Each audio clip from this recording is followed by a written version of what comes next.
अस्सलाम वालेकुम गाइस, कैसे हैं आप सब। तो आज के इस लेक्चर में आप मेरे साथ ग्रामर सीखेंगे। अगर आप मज़ीद ग्रामर सीखना चाहते हैं तो आप मेरे चैनल को सब्सक्राइब कर सकते हैं ताकि आने वाली न्यू वीडियोस आपको मिलती रहें। तो आज हम ग्रामर की डेफिनेशन से ही स्टार्ट करेंगे। What is grammar? Grammar refers to a systematic set of rules of language. ना सिर्फ इंग्लिश को बल्कि किसी भी लैंग्वेज को सीखने के लिए हमें उसके रूल्स का पता होना ज़रूरी है।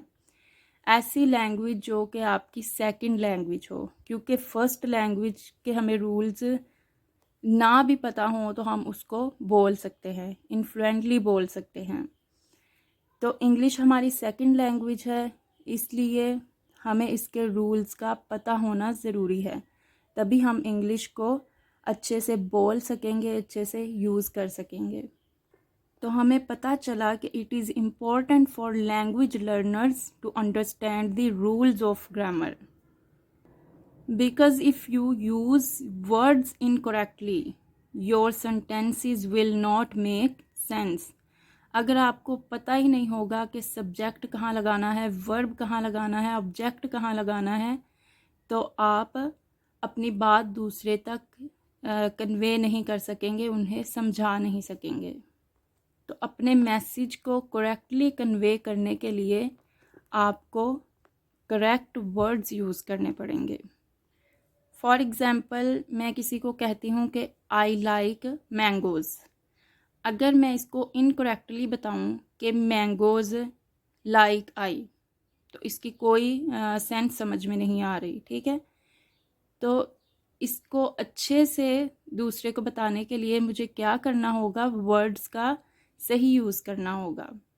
यानी कि सब्जेक्ट को अपनी जगह पे रखना पड़ेगा मुझे, वर्ब को अपनी जगह पे और ऑब्जेक्ट को अपनी जगह पे। इसी तरह से सामने वाले को आपकी बात जो है वो क्लियरली समझ आएगी। तो ग्रामर की डेफिनेशन क्लियर हो गई। अब हम नेक्स्ट पढ़ेंगे कि किन मेथड से हम ग्रामर को अच्छे से लर्न कर सकते हैं। In my opinion there are 2 methods of learning grammar. पहला जो मेथड है, you can learn grammar by using language और by learning the rules one by one. जैसे कि मैंने बताया कि ग्रामर में क्या है, बेसिकली लैंग्वेज के रूल्स होते हैं। तो फर्स्ट मेथड तो ये है कि किसी भी लैंग्वेज को आप लर्न करने के लिए उसके रूल्स लर्न करें, ठीक है, उसके असूलों को समझें और फिर उस लैंग्वेज को आप यूज़ करें। और सेकंड मेथड क्या है, अप्लाई दैट रूल्स। किस तरह से हम रूल्स अप्लाई कर सकते हैं? It means that you use English language when you speak.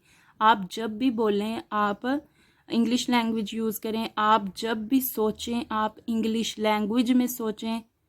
आप अपने फ्रेंड से बात करें, अपनी फैमिली मेम्बर्स से बात करें, अपने सिबलिंग से बात करें, तो बात करते हुए इंग्लिश लैंग्वेज का ज़्यादा से ज़्यादा यूज़ करें।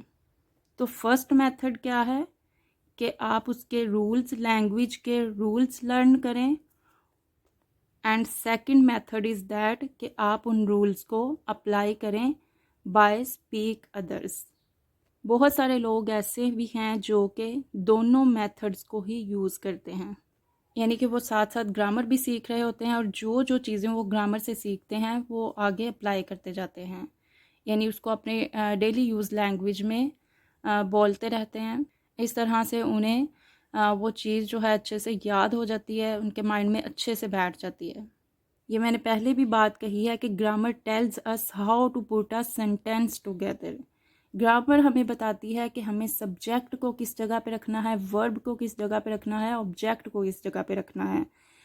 अब इसका ये भी मतलब नहीं है कि हर लैंग्वेज का ये जो सिस्टम है, सिस्टम ऑफ रूल्स, ये सेम हो, बल्कि हर लैंग्वेज डिफरेंट रूल्स रखती है, डिफरेंट ग्रामर रखती है। For example, if we talk about Urdu and English language, तो हमें पता चलेगा कि दोनों लैंग्वेज का जो स्ट्रक्चर है वो एक दूसरे से बहुत डिफरेंट है। इंग्लिश लैंग्वेज स्ट्रक्चर अगर हम देखें तो subject plus verb plus object है, यानी पहले सब्जेक्ट आता है, फिर वर्ब आता है और फिर उसके बाद एंड पे ऑब्जेक्ट आता है। For example we go to school, कि हम स्कूल जाते हैं। अगर मैं उर्दू स्ट्रक्चर की बात करूं कि हम स्कूल जाते हैं, तो इसमें हम जो है वो सब्जेक्ट है, स्कूल इसमें ऑब्जेक्ट है, एंड जाना यानी कि गोइंग जो है वो वर्ब है।